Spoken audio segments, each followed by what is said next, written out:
Eu vou te pegar, mulher. Eu vou te pegar. Pra te fazer, mulher.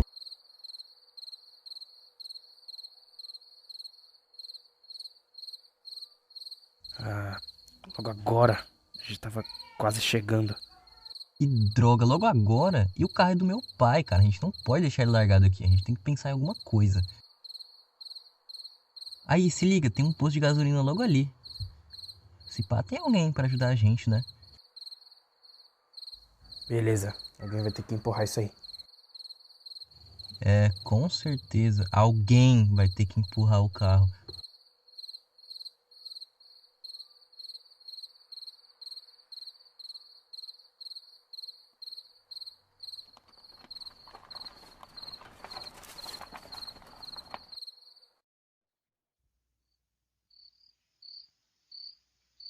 É, tá, vê lá se tem alguém pra ajudar a gente.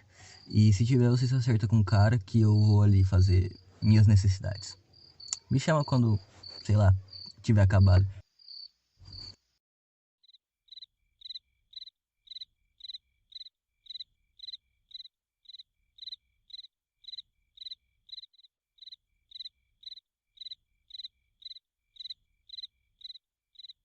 Ah, oi, boa noite. No que eu posso te ajudar? Opa, boa noite, senhor. Nosso carro, eu tô com um amigo em uma viagem, o nosso carro quebrou. Você pode nos ajudar, por favor? Ah, claro. E onde é que tá o carro? Me segue, eu te mostro.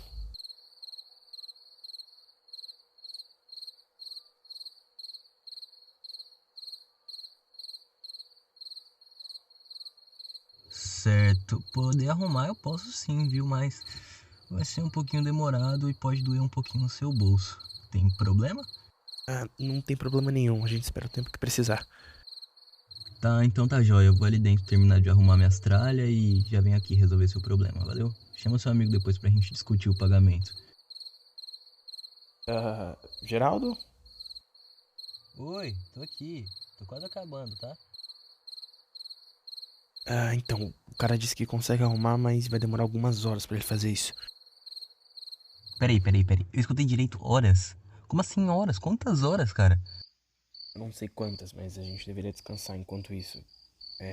Me segue, eu acho que eu tenho um lugar perfeito pra isso.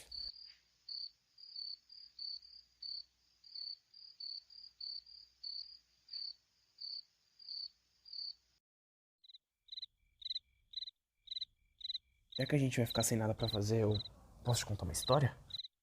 Olha, eu acho que essa é uma ótima ideia. Vai, conta aí. Bom, essa história envolve uma carteira e muito problema. De repente, Honório olhou para o chão e viu uma carteira.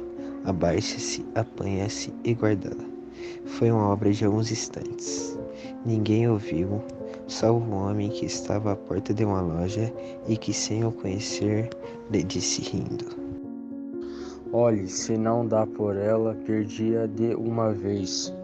É verdade. Para avaliar a oportunidade desta carteira, é preciso saber que Honório tende a pagar amanhã uma dívida de 400 e tantos mil réis, e a carteira trazia um bojo recheado. A dívida não parece grande para um homem da posição de Honório, que advoga, mas todas as quantias são grandes ou pequenas. Segundo as circunstâncias, e as dele não podiam ser piores. Gastos de família excessivo, a princípio por servir a parentes, e depois por agradar a mulher, que vivia aborrecida da solidão. Baile daqui, jantar dali, chapéus, leques, tantas coisas mais, que não havia remédio senão ir descontando o futuro.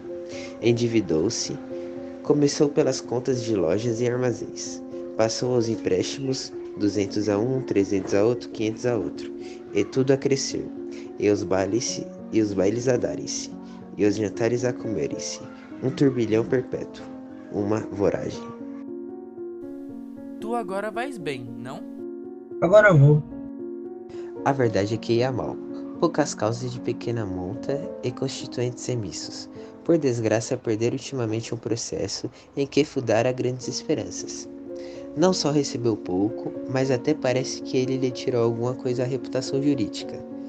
Em todo caso, andavam mofinas nos jornais. Dona Amélia não sabia nada. Ele não contava nada à mulher, bons ou maus negócios. Não contava nada a ninguém. Fingia-se tão alegre como se nadasse em um mar de prosperidades. Quando o Gustavo, que ia todas as noites à casa dele, dizia uma ou duas pilherias, ele respondia com 3 e 4. E depois ia ouvir trechos da música de música alemã, que Dona Amélia tocava muito bem ao piano, e que o Gustavo escutava com indizível prazer. Ou jogavam cartas, ou simplesmente falavam de políticas. Um dia a mulher foi achá-lo dando muitos beijos à filha, criança de 4 anos, e viu-lhe os olhos molhados. Ficou espantada e perguntou-lhe o que era. Nada. Disse que era o medo do futuro e o horror da miséria, mas as esperanças voltavam com facilidade. A ideia de que os dias melhores tinham de vir dava-lhe conforto para a luta. Estava com 34 anos, era o princípio da carreira. Todos os princípios são difíceis e toca trabalhar, a esperar, a gastar, perder fiado ou emprestado, para pagar mal e amar horas. A dívida urgente de hoje são os malditos 400 e tantos mil reais de carro. Nunca demorou tanto a conta, nem ela cresceu tanto, como agora. E a rigor, o credor não lhe punha a faca aos peitos, mas diz ele uma palavra azeda, com um gesto mau, e Honório quer pagar-lhe hoje mesmo. Eram 5 horas da tarde, tinha se lembrado de ir a um agiota, mas voltou sem ousar pedir nada. Ao enfiar pela rua da Assembleia e que viu a carteira no chão, apanhou-a, meteu no bolso e foi andando. Durante os primeiros minutos, Honório não pensou nada, foi andando, até ao Largo da Carioca. No largo parou alguns instantes e fiou depois na Rua da Carioca, mas voltou logo, e entrou na Rua Uruguaiana. Sem saber como, achou-se daqui a pouco no Lago de São Francisco de Paula, e ainda sem saber como, entrou em um café. Pediu alguma coisa e encostou-se à parede, olhando para fora. Tinha medo de abrir a carteira, podia não achar nada, apenas papéis sem valor para ele. Ao mesmo tempo, é esta a causa principal das reflexões. A consciência perguntava-lhe se podia utilizar-se do dinheiro que achasse. Não lhe perguntava com o ar de quem não sabe, mas antes com a expressão irônica e de censura. Podia lançar mão do dinheiro e ir pagar com ele a dívida? Eis o ponto. A consequência acabou por lhe dizer que não podia, que devia levar a carteira à polícia ou anunciá-la. Mas tão depressa acabava de lhe dizer isto, vinham os apuros da ocasião, e puxavam por ele e convidaram-no a ir a pagar a cocheira. Chegavam mesmo a dizer-lhe que, se fosse ele que tivesse perdido, ninguém iria entregá-la. Insinuação que lhe deu ânimo. Tudo isso antes de abrir a carteira. Tirou-a do bolso, finalmente, mas com medo, quase às escondidas. Abriu-a e ficou trêmulo. Tinha dinheiro, muito dinheiro. Não contou, mas viu 2 notas de 200 mil reais, algumas de 50 e 20. Calculou alguns 700 mil reais ou mais. Quando menos 600. Era a dívida a pagar, eram menos algumas despesas urgentes. Honório teve tentação de fechar os olhos, correr a cocheira, pagar e depois pagar a dívida. Adeus. Reconciliar-se ia consigo.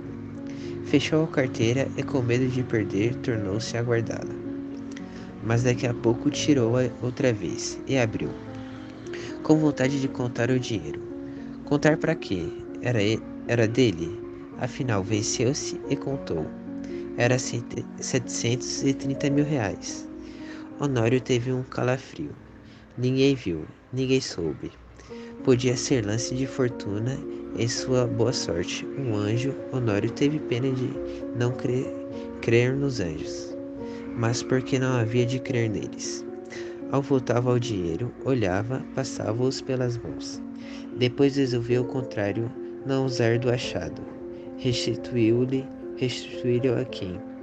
Tratou de ver se havia na carteira algum sinal. Se houver um nome, uma indicação qualquer, não posso utilizar-me do dinheiro. Esquadrilhou os bolsos da carteira. Achou cartas que não abriu, bilhetinhos dobrados que não leu, e por fim um cartão de visitas. Leu o nome. Era do Gustavo. Mas então, a carteira. Examinou-a por fora e pareceu-lhe efetivamente do amigo. Voltou ao ponto interior, achou mais 2 cartões, mais 3, mais 5. Não havia duvidar. Era dele. A descoberta entristeceu. Não podia ficar com o dinheiro sem praticar um ato ilícito. E naquele caso, doloroso ao seu coração, porque era em dano de um amigo. Todo o castelo levantando, emborreceu-se, como se fosse de cartas. Bebeu a última gota do café, sem reparar que estava frio. Saiu, e só então reparou que era quase noite. Caminhou para casa. Parece que a necessidade ainda lhe deu 2 empurrões, mas ele resistiu. Paciência. Verei amanhã o que eu posso fazer. Chegando a casa, já lhe achou o Gustavo, um pouco preocupado, e a própria dona Amélia o parecia também. Entrou rindo e perguntou ao amigo que se lhe faltava alguma coisa. Nada. Nada? Por quê? Mete a mão no bolso. Não te falta nada mesmo? Falta minha carteira. Sabe se alguém a achou?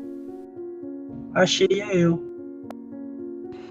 Gustavo pegou dela precipitadamente e olhou desconfiado para o amigo.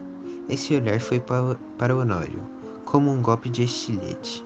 Depois de tanta luta com a necessidade, era um triste prêmio. Sorriu amargamente e com o outro lhe perguntar-lhe onde a achara. Deu-lhe as explicações precisas. Mas conheceste-a?